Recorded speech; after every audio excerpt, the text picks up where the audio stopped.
la Embajada Cristiana Internacional Jerusalén en Guatemala y Canal 27, el canal de la esperanza, presentan su programa, La Hora de Israel. A partir de este momento, disfrutará de un interesante contenido que le llevará a conocer más de la nación elegida por Dios. La Hora de Israel.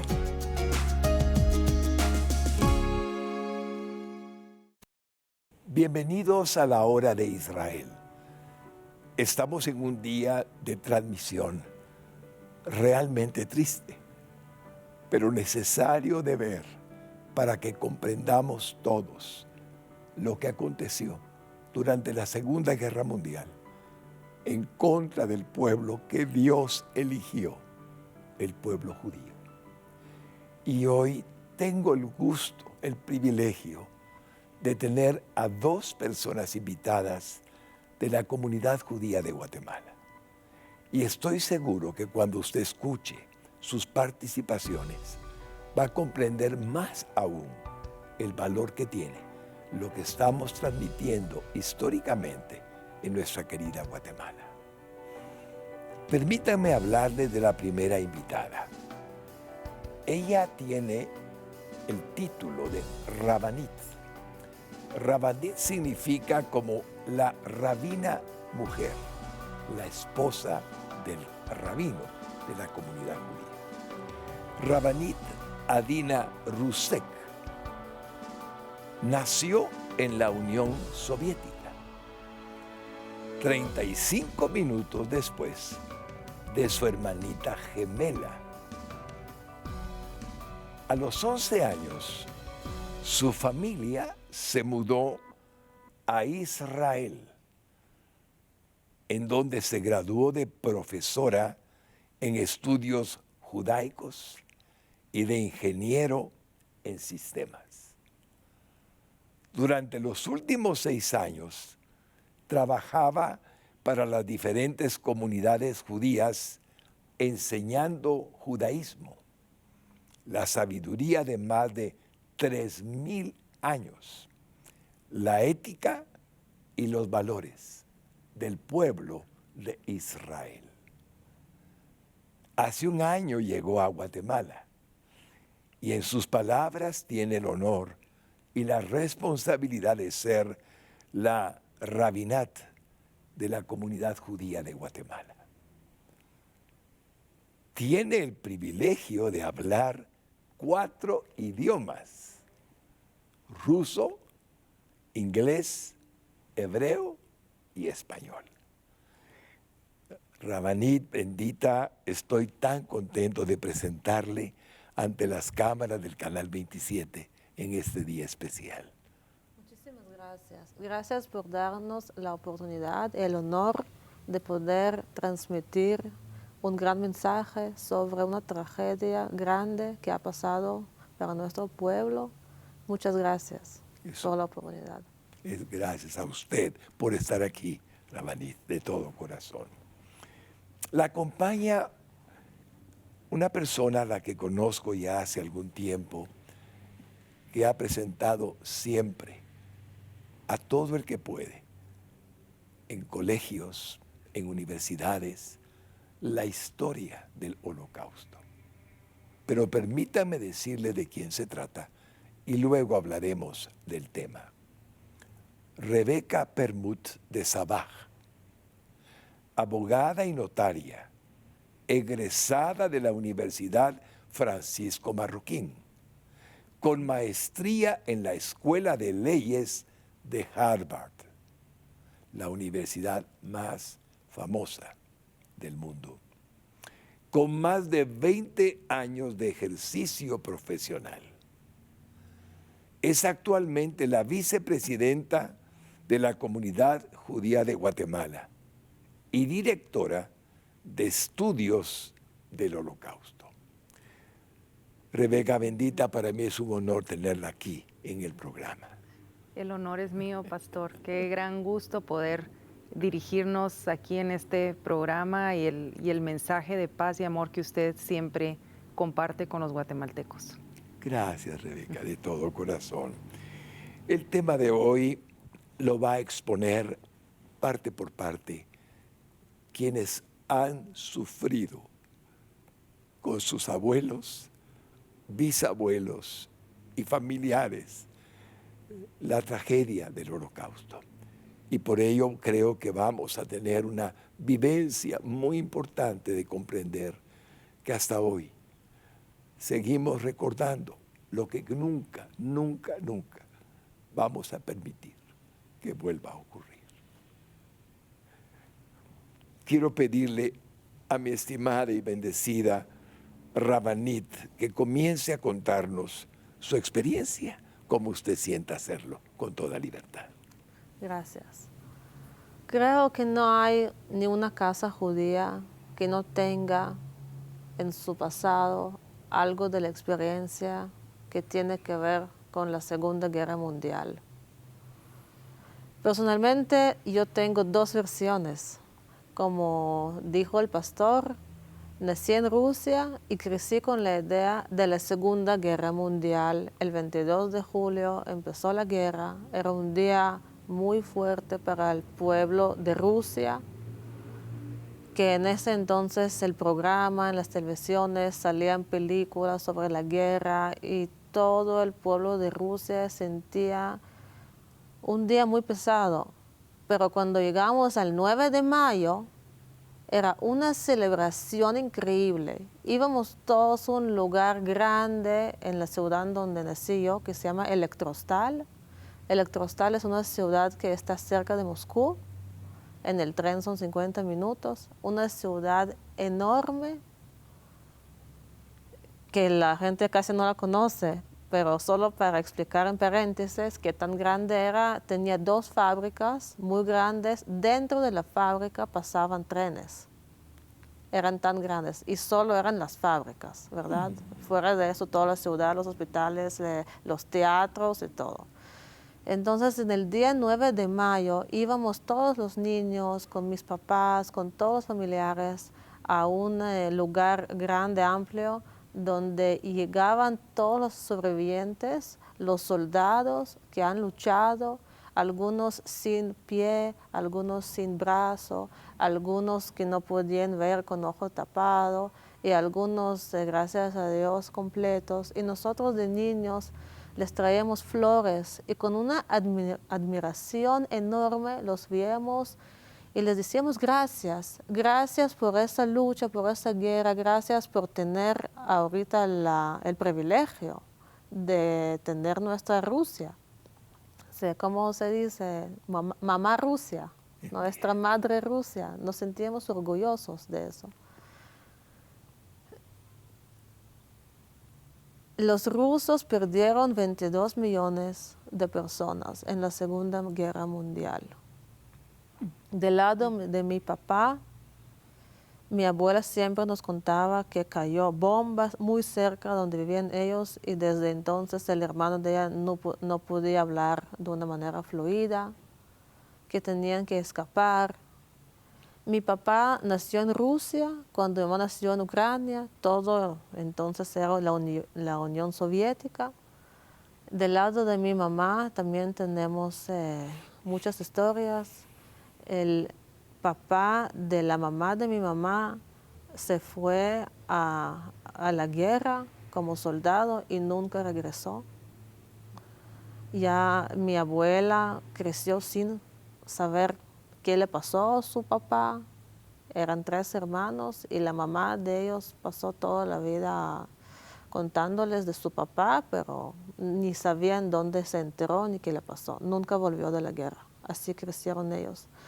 Tanto era, el dolor era tan grande que el hermano mayor de mi abuelo se volvió un poquito, empezó con una depresión muy fuerte y nunca pudo hacer su vida bien. Nunca logró aceptar la noticia tan pesada que recibió la familia. Del lado de mi abuelo, el papá de mi mamá, hay una historia muy interesante y ahorita como practicando más los preceptos de la Biblia y todo, vemos en esto algo muy lindo que les quiero compartir, un mensaje muy lindo. Mi abuelo, ellos eran 10 hermanos. Y el hermano mayor, a él lo llamaron para ir al ejército. Él cayó en los primeros 2 días, cuando Alemania empezó la guerra. Ahorita vamos a tocar un poquito el punto de historia, que ahorita quiero contar un poquito de la historia personal. Por favor. Mi abuelo con todos sus hermanos, o su papá, que en paz descansen, vivían en un pueblito muy chiquito, donde la mayoría eran los judíos, y hasta el nombre del pueblito tenía un nombre hebreo, algo muy interesante. Cuando empezó la guerra en el año 1941 con Rusia, pero en Polonia antes, muchísima gente de Polonia empezó a escapar y buscar otros lugares para ver cómo hacen para salvar sus vidas. Mi tatarabuelo, sí, el papá de mi abuelo, siempre tenía su casa abierta para todos. Entonces él empezó a tener muchísimos invitados. Era como Abraham, que Abraham siempre tenía su carpa abierta para todos. Él siempre decía que la casa no es de uno, es para compartir. Entonces invitaba a mucha gente, a la gente le empezó a contar de lo que está pasando en Polonia, de cómo está la situación. Y nadie del pueblo le creía. La gente pensaba que no era verdad. No le creían que la gente de Alemania, que es una gente tan culta, que saben tanto, que son tan perfeccionistas, que son tan ordenados, tan organizados, tan gente, ¿cómo puede hacer esas cosas? Pensaron que era mentira. Pero mi tatarabuelo, que tenía tanta gente cada semana y para Shabbat, para las comidas, ya tanto empezó a escuchar de esas cosas que dijo, me voy de acá, me tengo que ir. Y decía a todos del pueblo, vámonos, nos tenemos que escapar. Y nadie quería. No puede ser. Los alemanes no pueden hacer esas cosas. Con todo y todo, mi tatarabuelo decidió, con toda su familia, que es muy difícil dejar la casa, dejar toda tu vida y empezar a ir a un lugar que no sabes. Agarraron el tren y decidieron irse para Uzbekistán. Uzbekistán queda lejos de Ucrania, donde estaban.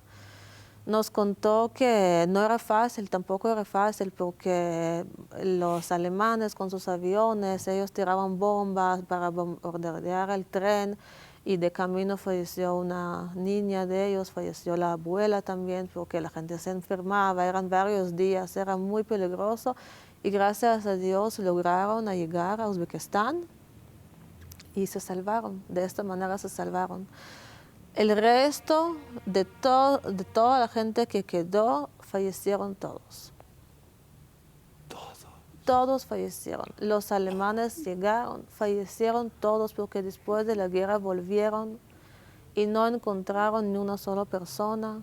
Muchos alemanes tenían sus casas ahí también.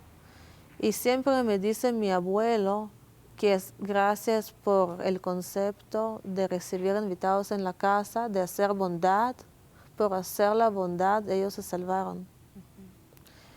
Y desde entonces mi abuelo, como el hijo de su papá, siempre ha tenido su casa abierta para todos, para todos, para todos. Porque la bondad uno hace bondad y el Dios devuelva al final a todos. Entonces, el concepto con el cual yo crecí era el concepto de la Segunda Guerra Mundial. En Rusia nos enseñaron que la guerra empezó en el año 1941 y terminó en el año 1945. Pero llegando a Israel, que siempre me ha llamado mucho interés conocer más sobre el Holocausto, porque siento que es algo muy fundamental para toda la humanidad, conocer más. Y la Torá, la Biblia nos enseña que es importante recordar de las cosas que han pasado para construir un mejor futuro. Amén. Entonces, llegando a Israel, empecé a leer varios libros y empecé a ver que eran otras fechas. De repente vi 1 de septiembre, 1939 y no entendía, porque toda mi vida yo leía sobre el 22 de julio de 1941. No sabía por qué hay otra fecha. Y de repente el número de 6 millones de judíos del pueblo de Israel, que entonces para mí ahorita son dos conceptos. Uno que es el holocausto, que ahí nos enfocamos mucho en el pueblo de Israel. Y otra es la versión que de yo, estando niña, de la Segunda Guerra Mundial, que ahí llorábamos mucho por todo el pueblo de la Unión Soviética. Entonces, llegando a Israel, descubrí que en realidad la guerra empezó antes, y antes con los judíos, porque Rusia y Alemania firmaron un contrato de paz entre los dos países. Según el plan, Alemania y Rusia iban a dividir Polonia, iban a ser socios, no sé, en lo que pasa, ¿verdad? Según uno va ganando, hicieron un pacto entre los dos países y al final, después de 2 años, Alemania decidió romper el pacto sin avisar a Rusia y fue de gran sorpresa. Fue de gran sorpresa. Ellos no esperaban. Los rusos, nosotros pensábamos, me voy a incluir yo mismo, pensábamos que nosotros estamos bien, tenemos paz y además vamos a conseguir más países porque estamos en conjunto, trabajando mano a mano. Y no fue así, fue una sorpresa tan grande que nos tocó tal vez también el ego, como el pueblo de Rusia, que nadie se va a meter a la mamá Rusia. La vamos a cuidar y la vamos a proteger. Y 22 millones de la gente de Rusia fallece cuando 12 millones de toda esta gente son los soldados que fallecen en esta guerra. Y quedan mujeres sin esposos, sin maridos, con niños que crecen sin papás, pero se sienten orgullosos que sus papás, sus abuelos, sus hermanos mayores dieron su vida para proteger la mamá Rusia. Comprendo.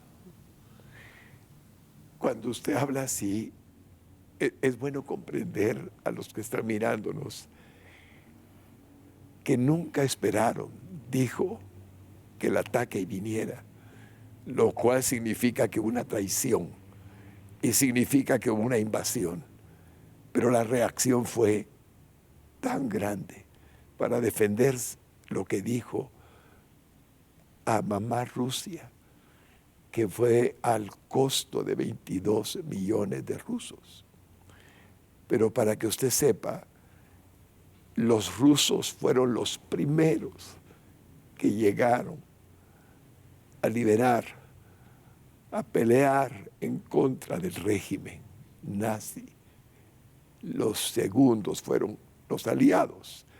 Y es muy importante entender lo que estamos oyendo ahorita, porque en carne propia una niña recuerda lo que sucedió. Y el término de heroísmo que usted usa para esos soldados, 12 millones que murieron por una causa, es tan digno. Si no sabemos para qué vivimos, no tenemos razón de vivir porque no tenemos un ideal, pero si sabemos que vale la pena vivir para morir por esa causa, realmente tenemos una razón de vivir. Es interesante escucharla y le agradezco de corazón que nos cuente su propia historia. Y he añadido un poco para que la gente vaya entendiendo que el judaísmo en Rusia sufrió antes. Usted lo vio después que lo que estaba padeciendo ya Alemania, ya Polonia, ya otros países. Pero es tan interesante escucharla y no quiero interrumpirla, al contrario, quiero que siga, por favor. La vida judía tenía sus días a veces difíciles, pero en realidad vivían en una paz en Polonia, en Lituania, en Ucrania, en Rusia, por toda la Unión Soviética. Los judíos llegaron a tener buenos puestos también, eran jueces, gente muy culta, doctores, y la gente respetaba a la gente judía. Tenían su vida judía y fuera de eso iban a los colegios normales, comunes, y hablaban ruso y idiomas de cada lugar, pero siempre trataban de mantener sus tradiciones. En Alemania también los judíos vivían muy bien por muchos años y llegaron a tener buenas relaciones hasta con el gobierno y todo. En el año 1933, el Hitler, en hebreo le decimos Ymach Shemo, que se borra su memoria, toma el gobierno y él tiene un plan estratégico y su plan es limpiar el mundo de las personas que según él no pueden contribuir con el mundo. Él quiere un mundo limpio de cuáles personas, de los judíos, de los, ¿cómo se dice? Gitanos. De los gitanos y de cualquier persona que no está capaz de trabajar, que tiene problemas mentales. Además, quiere demostrar que las personas más importantes, la sangre azul, como quieran decir, son los alemanes. Para poder hacer el plan, él empieza a retomar medidas y decir a los judíos que es mejor que dejen de vivir en Alemania y que se vayan a otros países. Él quiere Alemania limpia de los judíos. Pero los judíos tienen años de vivir así, tienen sus amigos, tienen su vida social, van a los teatros, tienen sus periódicos en idioma alemán, pero periódicos judíos. Ellos tienen muchas amistades, tienen compromisos, poderes, les encanta vivir negocios y viven muy bien. El Hitler ve que no está tan fácil el plan, aunque sí hubo bastante gente que se fue de Alemania y gracias a eso se salvó de la Segunda Guerra Mundial, que se mudaron a Estados Unidos, a Latinoamérica. Empiezan a poner la vida de los judíos, a hacerla más difícil la vida de los judíos. Ya no pueden hacer sus periódicos, ya no pueden ir a los lugares públicos, ya no pueden ir a las universidades, empiezan a imponer cosas. El pueblo de Israel tiene mucha esperanza, nosotros vamos a seguir. Este es nuestro lugar, nos encanta vivir acá. Los judíos desde entonces llamaron a Alemania nuestro Jerusalén. Los judíos se sentían tan en casa en Alemania que le decían nuestro Jerusalén. Todavía no existía el Estado de Israel, entonces estando en Alemania nos sentíamos muy cómodos. Y Hitler sigue y sigue y sigue y ahorita él hace pacto con Japón y hace pacto con Austria, con varios países, con Italia, para poder proceder con su plan. El evento que marcó mucho el inicio de la Segunda Guerra Mundial, ya cuando él no ocultaba sus intenciones, era la noche de Kristallnacht, que la conmemoramos en todas las comunidades hasta hoy día. Y la gente dice, ¿por qué? ¿Por qué conmemoramos esa noche? ¿Qué hay especial? Hubo tanto pogrom, tantas noches y tantos eventos tristes para el pueblo de Israel durante todos esos años. ¿Por qué justamente esa noche? Creo que esa fue la noche que marcó claramente la intención de Hitler y Ymach Shemo. Era la noche entre 9 y 10 de noviembre en Alemania, que entre todos los soldados alemanes se decidió ir y romper las vitrinas de todos los negocios de la gente judía. Por eso se llama Kristallnacht, mucho cristal, mucho vidrio que cayó sobre las calles. Entrar a la sinagoga y encender la sinagoga ellos disfrutaron agarrar el Sefer Torah, que es lo más sagrado que tenemos y que todo se consume con el fuego y poner a los judíos a verlo. Cuando nos levantamos después de Kristallnacht y vimos lo que pasó, ahí la gente empezó a entender que no hubo un motivo para hacerlo. Es porque hay un odio que ya no es tan oculto el odio. Ya este odio nos está persiguiendo y nos tenemos que escapar o ver qué hacemos. Por eso es que esa noche fue muy especial, muy fundamental para nuestro pueblo y estamos conmemorándolo todos los años para decir a la gente nunca tapar el sol con un dedo. Cuando por todo el mundo pasan señales de antisemitismo, tenemos que reaccionar porque la gente que reaccionó se salvó y la gente que se quedó y pensó que eso es nada y que tenemos que seguir y que son gente tan culta que no nos van a hacer nada, se quedó en Alemania y al final falleció. Tan fuerte era el antisemitismo en Alemania que Hitler no solo que rompieron los negocios, él prohibió a cualquier agencia de seguro reparar los negocios de los judíos. Ellos tenían que pagar por todas las vitrinas rotas de su bolsillo. Quiero explicarles qué significado podríamos aplicarlo a Guatemala, solo para que puedan entenderlo. Las vitrinas de la Sexta Avenida, en una noche, apedreadas, rotos los cristales, destruidos. Las sinagogas quemadas, 1000 sinagogas en toda Alemania. Esa fue la noche de los cristales rotos. Y habían puesto en las vitrinas la estrella de David y habían puesto Yud, judío. Y le decían, no compren a los judíos antes de la noche de los cristales rotos. Por eso esa noche es tan importante para el pueblo judío. Y lo que dice con toda verdad, que si no reaccionaron, le diré por qué. Porque ellos son idealistas, no tienen pensamientos que hagan juicio en contra de otro. Lo normal es esto. Usted mira a la gente como usted es. Y el judío no es más que una buena persona. Los principios que tienen están en la Biblia. Son las enseñanzas del único Dios verdadero. Los 10 mandamientos, para que sea sencilla nuestra comprensión. ¿Cómo puede caber en la mente de un hombre, una mujer, que alguien tenga tanta maldad sin justificación alguna, solo por el hecho de ser judío? Ahora puede entender por qué los que se quedaron sufrieron la muerte y por qué los que pudieron entender o les reveló el único que puede hacerlo, sacarlos de donde estaban, se salvaron. Es muy conmovedor cuando oímos esto, porque aunque los años han pasado, hay un resurgimiento que acaba de expresarnos que puede ser muy peligroso.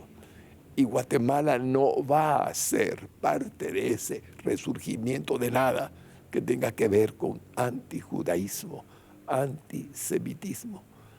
Si así nos permite el Señor, Dios Todopoderoso, para que seamos un lugar donde seamos respetados, y queridos y amados, porque respetamos, queremos y amamos al pueblo de Dios. Esa es la razón de este programa, de este día del Holocausto. Lo que han estado viendo es horrible.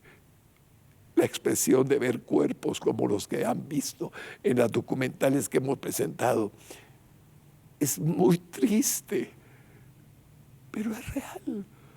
Y si no recordamos es porque ustedes son jóvenes los que me están mirando. La primera vez que yo vi una película, un documental, tenía apenas 12 o 14 años de vida. Y nunca lo olvido, porque no entendía cómo podía haber tanta maldad en contra de un ser humano. Pero esto solamente quise aclarar, poner la noche en los cristales rotos para que podamos continuar comprendiendo lo que sigue en la historia de la humanidad, especialmente en Alemania, el centro del nazismo en aquellos tiempos. Por favor, continúe. Cristales rotos, muchísima gente busca un lugar diferente donde vivir y muchísima gente se muda a Polonia. Estamos hablando del año 1938. La gente en Polonia tiene comunidades bellas, tiene muchísimos rabinos, tiene muchísimos colegios judíos, tiene muchísimas sinagogas antiguas y la vida va bien. La gente vive muy buena vida y tiene buenas amistades con toda la gente alrededor, que respeta a la gente judía. Los niños van al colegio emocionados. He leído tantas biografías de niños que cuentan que yo iba a ir al colegio. Estamos hablando de 1 de septiembre. Era el mes de Elul, según el judaísmo. El mes de Elul es un mes anterior a nuestro año nuevo que celebramos, donde pedimos y rezamos que tengamos un año de paz y un año de vida. Y de repente, sin ninguna liberación previa, empieza la guerra. Y Polonia, en 2 días, está toda rota. No puede defenderse. Polonia en dos días. Eso es lo que duró. Y ya, obviamente, en 2 días hay mucha gente herida, mucha gente que fallece, hay gente muerta por todas las calles y niños no pueden salir, tienen miedo, los papás no saben qué decir a sus hijos y no saben qué es lo mejor. Tratan de ver si tienen tal vez familiares en Israel, en Estados Unidos, pero ya no se puede sacar visa, ya no se puede hacer casi nada, te cierran todo. Y poco a poco empiezan a llamar a los hombres, a los fuertes, y llevarlos nadie sabe a dónde. Luego parece que eran campos de trabajo, que los alemanes ponen a los judíos a ser como sus esclavos, a trabajar, porque no ganan plata por eso, ganan su vida. Si tú eres fuerte, puedes sobrevivir. Si tú eres un niño o gente mayor, por el momento, ¿qué puedes hacer? Nada. Empiezan a decir que los judíos tienen que presentarse como judíos y ponerse la estrella a María. Ahorita todos sabemos quién es judío, quién no es judío. No pueden ya tener sus fábricas, no pueden trabajar, tienen que regalar y dar todo a los alemanes, se quedan sin plata. Quedarse sin plata es quedarse sin comida. Y se tienen que mudar a unas calles que son para los judíos, que se llama gueto. Gueto es un lugar donde varias familias tenían que vivir en el apartamento que era antes de alguien, todos juntos, durmiendo sobre el piso, y no pueden salir a la calle solamente en el horario que te dicen que sí puedes salir. Y la comida, hacer una fila enorme para recibir la comida. Entonces, la gente quiere sobrevivir. La gente busca opciones. ¿Qué hace la gente? Niños chiquitos de 6 años, de 7 años tratan de escaparse, de pasar, encontrar una salida a la calle fuera de la gueto para traer comida. Estos niños salen en la mañana y la mamá está rezando que lleguen en paz, pero que si ellos no salen no hay comida para nadie. Y a veces llegan y a veces no regresan. Y con tanta gente viviendo juntos empiezan las enfermedades y no hay hospitales, hay mucha gente que fallece. Salir a la calle es un peligro porque de repente un soldado alemán solo no le gustó tu barba o solo no le gustó tu estrella de David, la María, te puede matar. Te pide de repente limpiar los zapatos de él para humillar. Estoy leyendo un libro ahorita de una biografía real y ahí cuentan, es muy triste la verdad, como agarraron 30 hombres y los pusieron a los 30 hombres y empezaron a ¿cómo se dice? Mis hijos dicen pistolear, pero ¿cómo? Disparar a los 30 hombres. Y los 30 cayeron. Pero parece que era nada más un truco, era un chiste. Después de empezar a disparar, pasaron 2 minutos que ellos están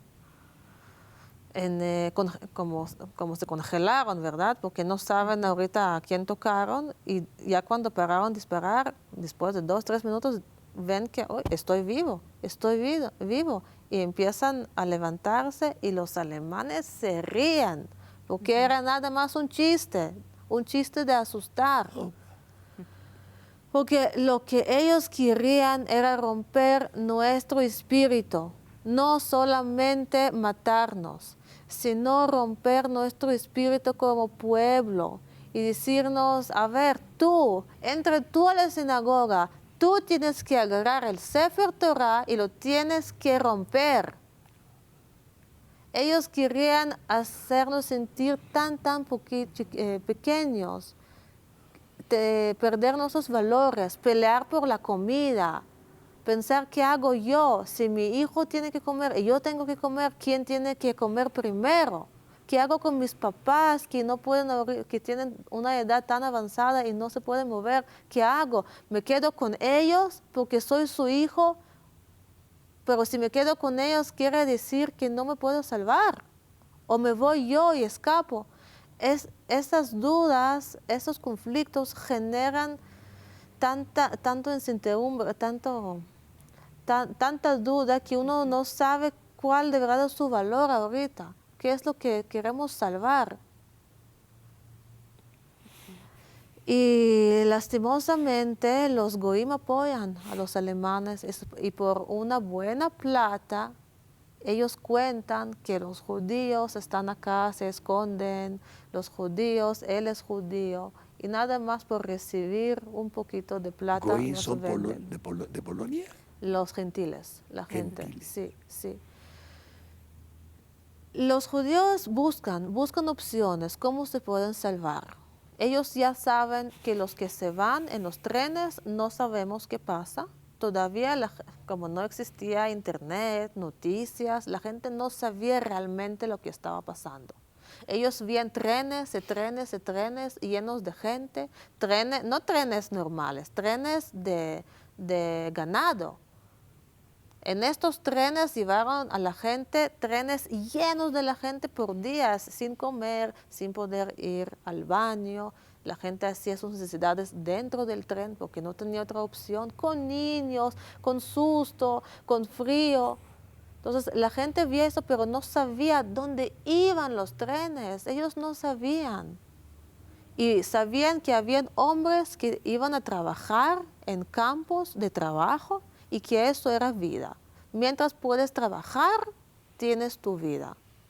Entonces las mujeres con los niños estaban esperando en la casa a ver qué pasa y las mujeres, muchas veces las mujeres, porque las mamás somos las que tenemos una sabiduría y una esperanza muy grande para pensar, empezaron a planear cosas y a ver si mandan a sus hijos fuera del gueto con una familia que no es judía y daban nombres a sus hijos. Tú ahorita no te llamas Miriam, no te llamas Sara, te llamas Marishka, te llamas Masha y tú vas a ir con tal familia y esta familia tal está dispuesta a cuidarte por un pago muy grande y no se sabe por cuánto tiempo. Muchísimas familias lograron mandar a sus hijos fuera del gueto y mucha gente buena, los campesinos, sí aceptó a estos niños por un buen pago y es un acto muy especial. Nosotros lo reconocemos y se llama Hasid Umot Haolam, gente que hizo bondad con el pueblo de Israel sin ser judía. Es un título muy grande y esta gente es una gente muy especial que arriesgó su vida para poder salvar a los niños y a veces familias enteras. Cada uno buscaba la manera. Queremos vivir, todos buscamos maneras de sobrevivir. hasta ahorita, 2 días, vi un reportaje de una familia de Ucrania que la mamá tuvo la iniciativa de hacer una cueva debajo de la tierra, una cueva con unos metros bastante grandes debajo de la tierra, y pasaron más de 1 año viviendo dentro de la cueva, y así se salvaron. Y vi el reportaje de su hijo, que hoy día tiene 90 años, que regresó a la cueva, y en el reportaje sale que llegan a la cueva con las cámaras y todo, y él dice: apaguen la luz, yo quiero sentir cómo era. Era oscuro, así es, y les voy a mostrar con los ojos cerrados donde era mi lugar dentro de la cueva, y muestra el lugar, y ahí dice su nombre. La cueva tenía nombres, eran 5 familias que se unieron para pasar dentro de la cueva. Es vivir con miedo constante, es vivir con plegaria constante al Creador del mundo que nos salve.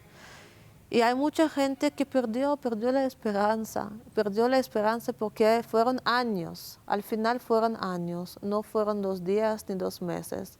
La guerra duró 5 años, y para poder sobrevivir realmente es un milagro muy grande.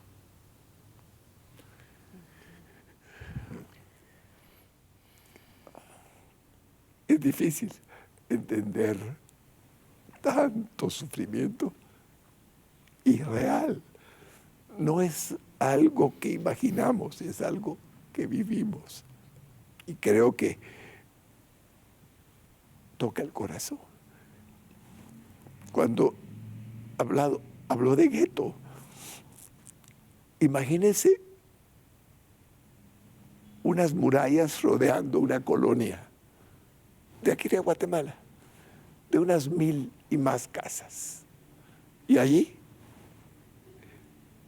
500,000 de judíos habitando esas casas, viviendo dentro de esa cantidad de espacio tan limitado, 500,000 solo por ser judíos, y no podían salir. Tuvieron que crear un puente para abrir otro espacio y hacer un gueto en 2 partes en Varsovia. ¿Cómo podían? En un cuarto dormían 20 personas. Así fue. Y cuando usted oye de una cueva, ellos estaban mejor. Sí, porque no había más que un grupo que, a pesar del sufrimiento, comparado a las enfermedades por falta de higiene, por falta de agua, por falta de comida, por desnutrición, por todo lo que se sufrió en ese gueto, no podían salir de allí, escondidos bajo tierra 1 año. Puede ver lo horrible de ambas situaciones, y eso es lo que vivió el pueblo judío. El holocausto, podríamos hablar del holocausto años. Le aseguro algo, oiríamos cosas nuevas si investigamos y vamos a la historia de los millones y millones de judíos que murieron. 6 millones, incluyendo niños, 1,5 millones, pero también sobrevivieron. Sobrevivientes por la edad que ahora, 75 años después de la liberación de Auschwitz-Birkenau, podemos entender que ya son muy grandes. Poco a poco van a ir muriendo por la edad, y habrán terminado los testigos presenciales del sufrimiento que les causó la persecución en el holocausto. Pero si nuestra esposa del rabino de la comunidad judía de Guatemala en la actualidad nos está contando esto, es para que entendamos que lo que se vivió, aún ella como nieta, bisnieta, lo que sea, de la familia judía rusa donde ella nació, tiene información que ella recibió de primera mano. ¿Cuántos judíos hay en la faz de la tierra sobrevivientes del Holocausto? Cuando Hitler mató la mitad de ellos. Recuerden, si no tenemos esa información, no sabemos de qué se trata el Día Internacional del Holocausto. Tenemos que tener la información y tenemos que ver las escenas. Perdonen, tenemos que verlas para entenderlo y debe de dolernos antes de endurecer nuestro corazón ante la maldad que el hombre es capaz de cometer. Invitadas benditas, muy duro para mí y para la gente que nos ama. Amamos al pueblo judío. Y es duro porque nos exponemos a vivencias que nos parecen imposibles para la mente sana. Una mente normal nos parece imposible. Pero hubo tal maldad en el corazón de ese hombre y de su convencimiento a gente que llegó a creerle, que creo que es necesario sufrir un poco para entender que no podemos dejar que el antisemitismo vuelva.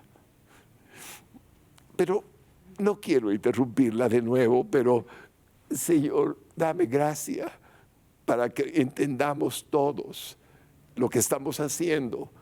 Guatemala es bendita del Señor. Hemos apoyado a Israel porque Él lo ha permitido, no es por gracia de nosotros, es su gracia sobre nosotros para bendecir a Israel en 2 ocasiones que ya conocemos y hemos hablado de eso en este programa. Pero no quiero continuar yo, sino usted, por favor, continúe. Tal vez para retomar el punto de los trenes, que ya después se supo. Ya se supo a dónde iban los trenes.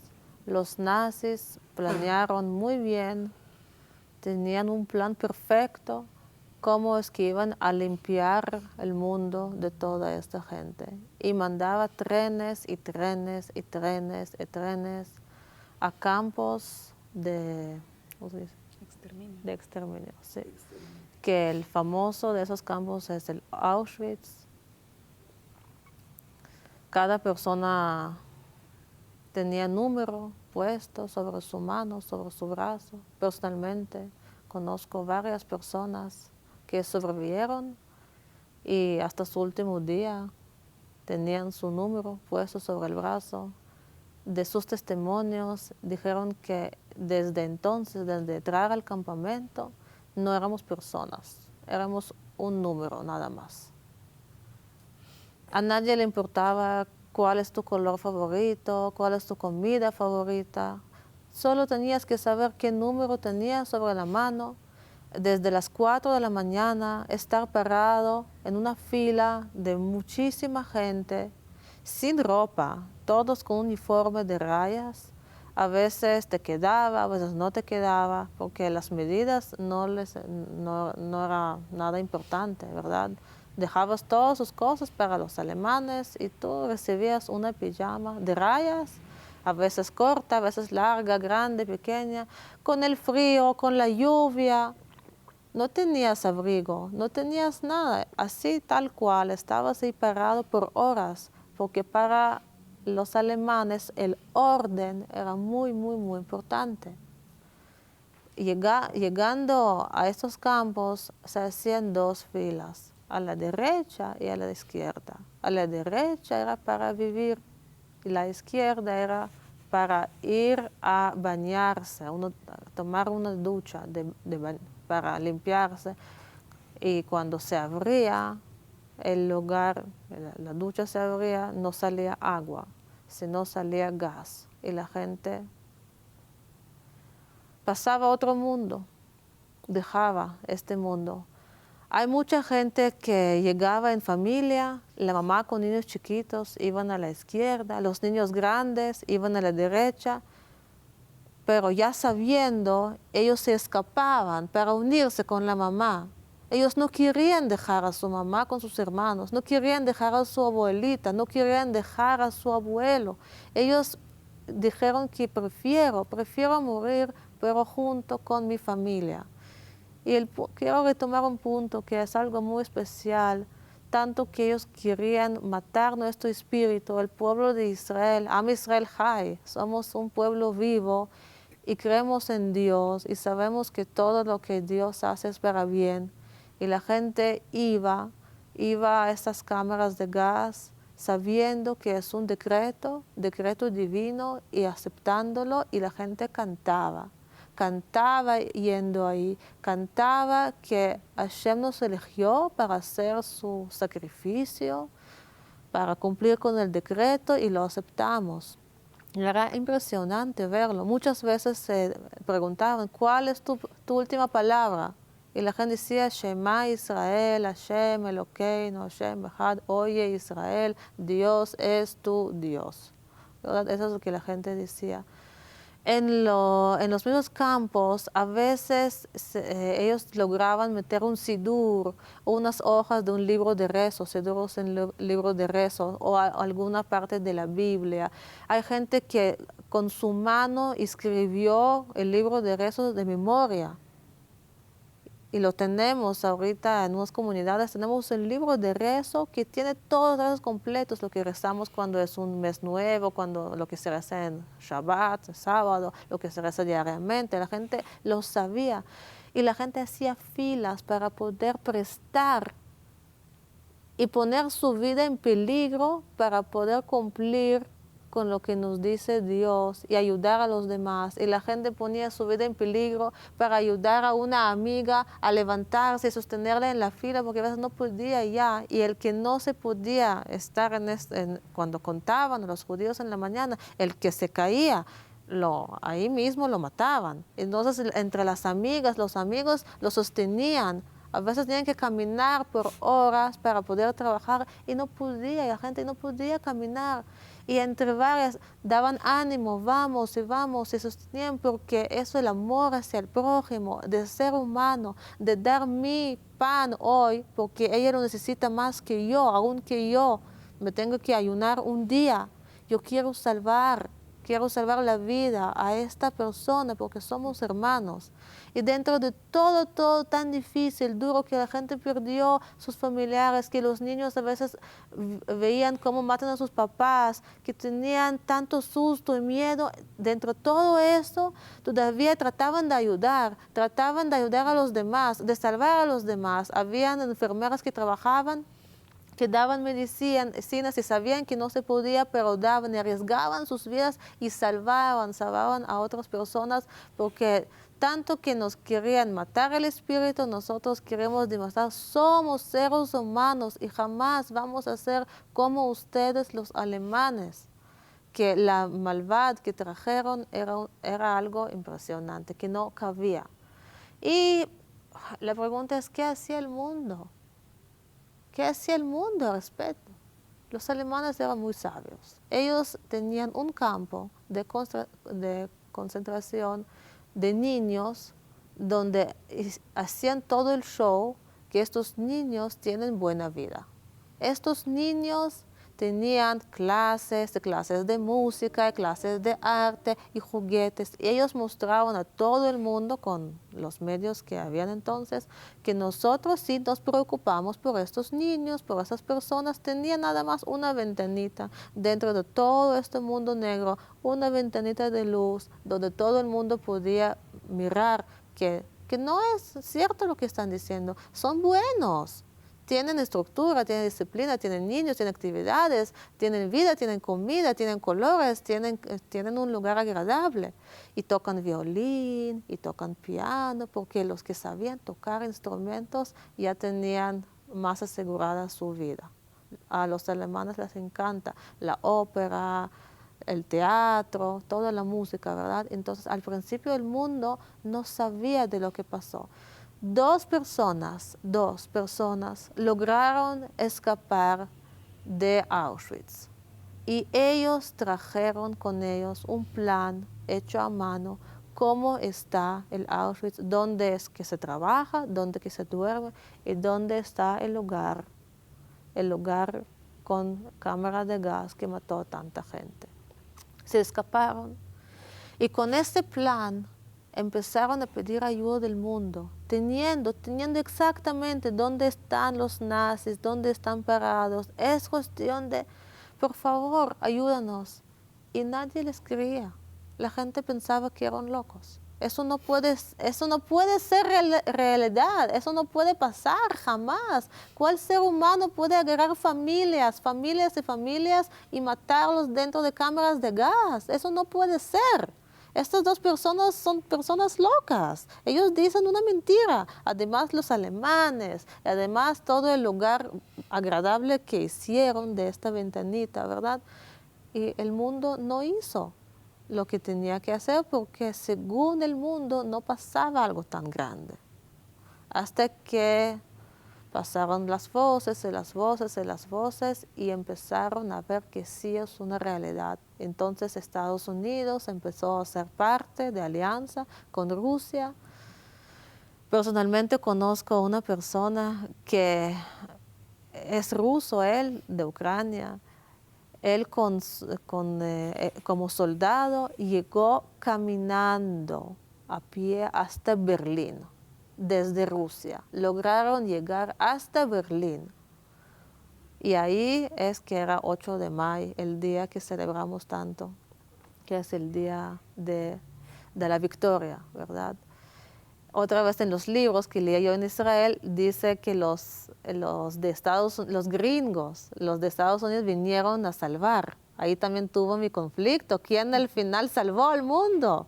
¿Eran los rusos? ¿Eran los de Estados Unidos? Pero entre los varios se hizo, era muy especial. Es una tragedia muy grande. No tenemos ni una sola familia que pueda decir que no soy parte de eso. Los que sobrevivimos tienen su historia de milagro, que lograron escaparse antes de la guerra o de una manera milagrosa después, o pasaron por muchísimos milagros del campo. El campo se escapaban de los trenes. Hay muchísimas historias. Los invito a todos a conocer un poquito más. Es muy enriquecedor leer las biografías, testimonios de las personas. A mí personalmente me encanta. Es feo decir me encanta, no es algo agradable. Me interesa mucho y creo que nos da una perspectiva diferente a valorar la vida y a valorar de dónde venimos. Lo que me gusta más es leer la biografía de la gente que no perdió su fe en Dios. Voy a tocar este punto. Sabemos que es muy difícil, hay mucha gente que tuvo muchas preguntas de religión después, porque es una tragedia muy grande. Pero en unas 2 palabras, lo que pienso al respecto es que es como saber andar bicicleta. Si aprendiste a andar bicicleta, nunca se te va a olvidar. La fe no se puede perder. La persona que tiene la fe no la va a perder. Puede ser que no todos tuvieron la fe al inicio de esta gran guerra, y por eso es que no vamos a juzgar a nadie, porque nunca queremos estar en los zapatos de esas personas. Pero es impresionante ver a mucha gente que siguió con su fe en Dios, que siguió construir, estudiar Biblia y cumplir con todas las mitzvot que tenemos como judíos. No dejó de ser judío. Es muy lindo leer estas historias, biografías de esta gente. Y voy a terminar con un mensaje muy grande que dijo rabino Noah Weinberg. Era un rabino de un lugar que está en la Ciudad Vieja. Es una yeshiva, un lugar para estudiar. Era una persona increíble, inspirador, un líder. Ya falleció, y él dijo: si una persona puede matar 6 millones de judíos, una persona puede salvar 6 millones de judíos.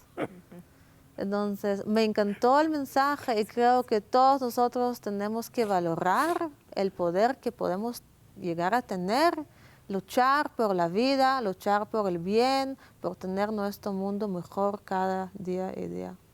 Este es el gran mensaje de Holocausto, porque la idea no es tener solo dolor, la idea es construir a la base de este gran dolor y nunca jamás. Rabanit, bendita, gracias. Gracias a ustedes Gracias. por la oportunidad. De todo corazón, gracias. Sé que no ha sido fácil para usted, pero lo último que dijo este rabino es muy lindo para mi corazón. Y es tan cierto. Es tan cierto. Gracias por permitirnos ser parte de una visión que está en el corazón de Dios. Que cuidemos a su pueblo, el que le eligió al pueblo judío, a Israel. Gracias por su exposición. Gracias a ustedes. De todo corazón. Muchísimas gracias. Muchas gracias. Y ahora con usted, Rebeca bendita, yo sé que estamos los dos muy conmovidos por lo que hemos escuchado y nuestros televidentes deben estar igual.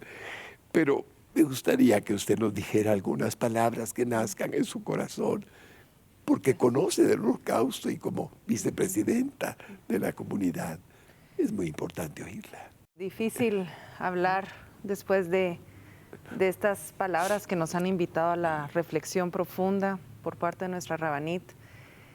A mí me preocupa mucho cómo hoy estamos justamente conmemorando 75 años de la liberación de Auschwitz por el ejército ruso. Todavía hay sobrevivientes que siguen en este mundo con nosotros, no todos se han ido. Y sin embargo, hay movimientos por negar que el Holocausto ocurrió o minimizar la terrible escala de asesinatos que hubo. Siguen habiendo muchísimos incidentes antisemitas a lo largo del mundo y uno se pregunta cómo es posible que después de verlo a lo que llevó la Segunda Guerra Mundial, de ver el asesinato sistemático de judíos y de otras personas que no encuadraban como una raza perfecta a los ojos de los nazis, ¿cómo es posible que pueda seguir existiendo este odio infundado? Y preocupa porque, claro, nosotros somos judíos y eso nos preocupa a nosotros, pero yo creo que hay que entender que esta es una preocupación que va más allá de los judíos, porque el odio que empieza con los judíos no termina con los judíos. Somos como un sistema de alerta temprano. Empiezan muchas veces por los judíos, pero luego se van a otros grupos.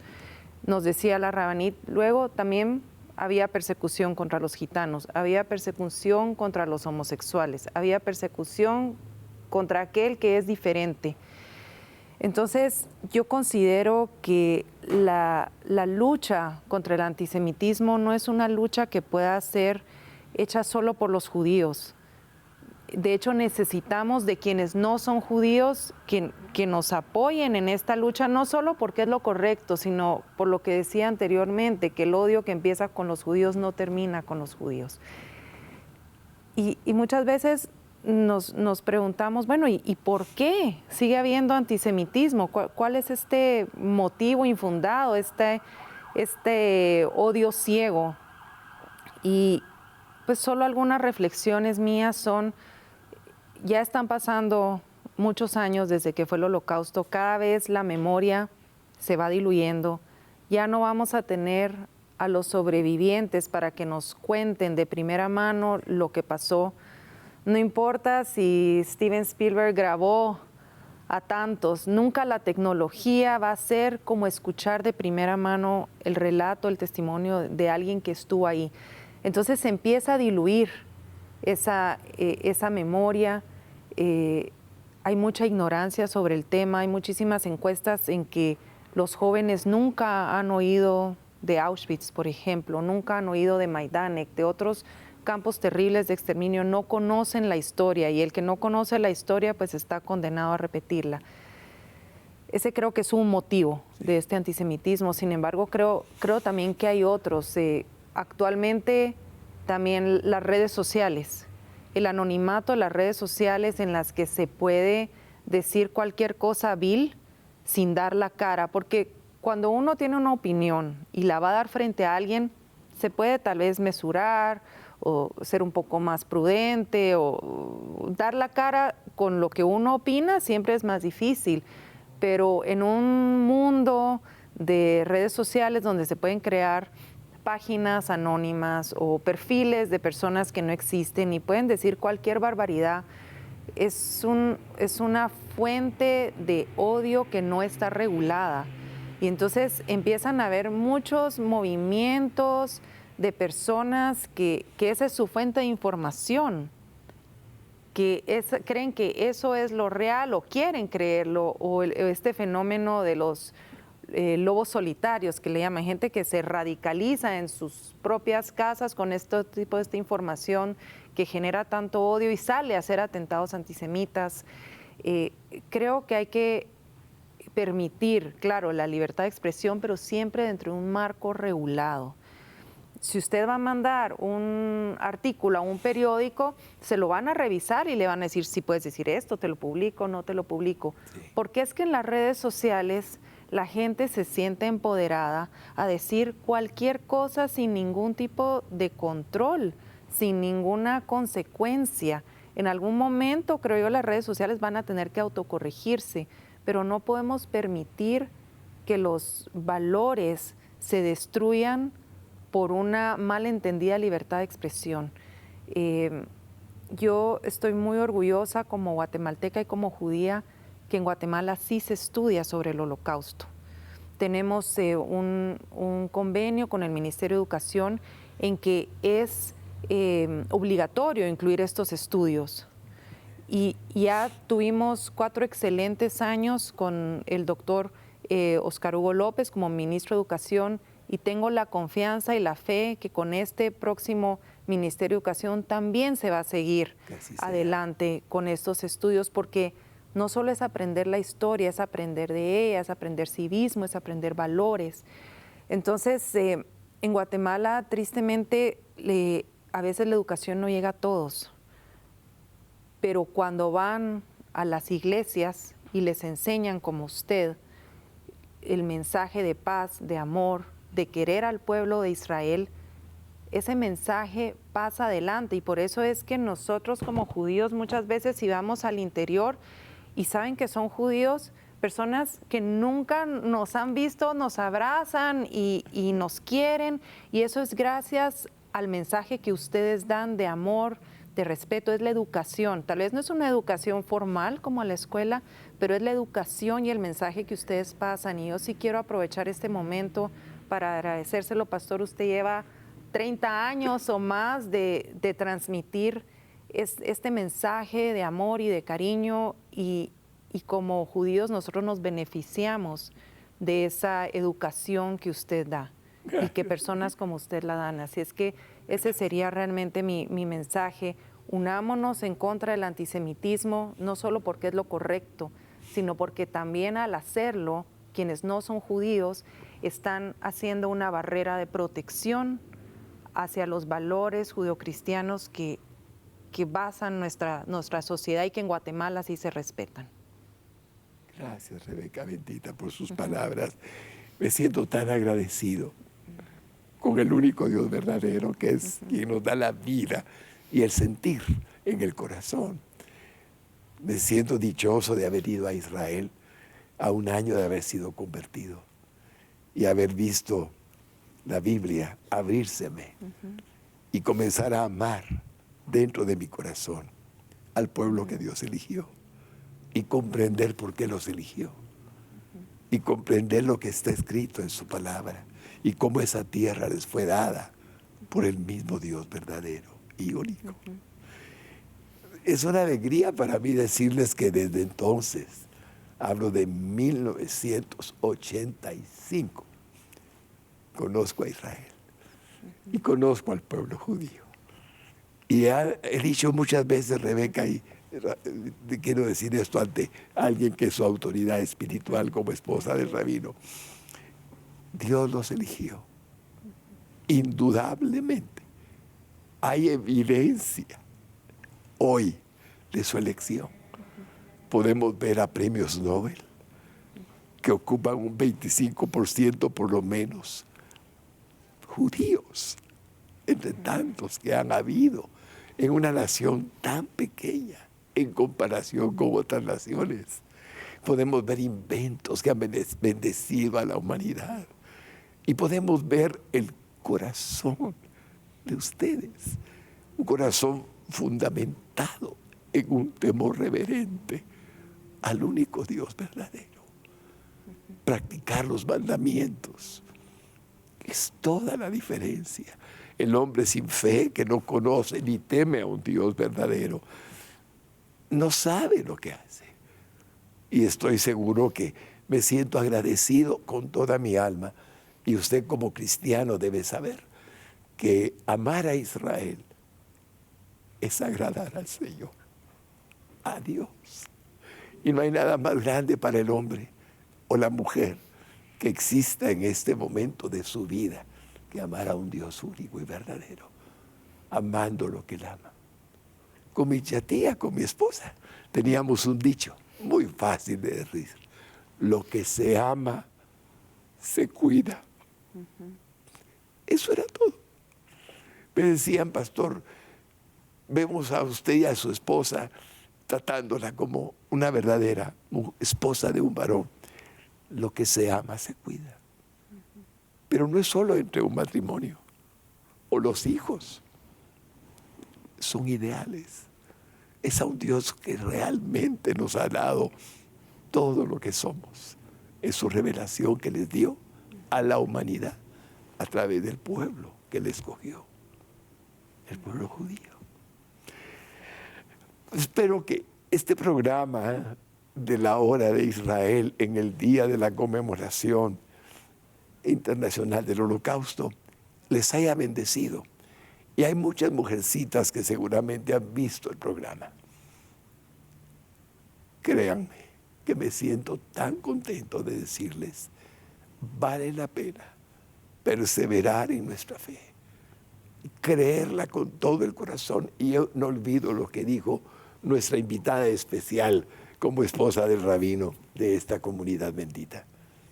Cuando una persona realmente ama lo que ama, aún entiende que el sufrimiento que venga, Dios lo está permitiendo.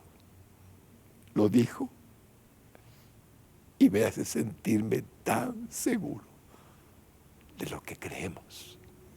Todo ayuda a bien a los que a Dios amamos y conforme a su propósito hemos sido llamados.